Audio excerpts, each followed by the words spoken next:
একটা 130-এ এসছে ওপরটা, নিচেরটা এখনও 90-তে ঘোরাফেরা করছে। সুতরাং সেভাবে স্বাভাবিক বলা যাবে না।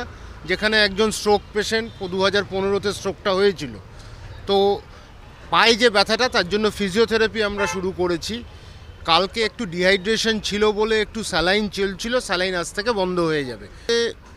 কোলেস্টেরলের রিপোর্টটা ভালো, কার্ডিওলজিস্ট দেখেছেন, কার্ডিওলজিস্ট দেখে পরিষ্কার উনি বলেছেন যে হয়তো ভবিষ্যতে একটা সিটি এনজিও লাগবে, কিন্তু ইসিজি ইকোটা নর্মাল এসছে, সুতরাং সেটা ভবিষ্যতে করা যাবে। বেলা ওনার যেটা হয়, একটা জায়গা পরিবর্তন করা, প্লাস যে টেনশনে উনি ছিলেন তাতে ঘুমটা একটু কম হয়েছে, সেই ঘুমের ব্যাপারটা আমরা দেখেছি।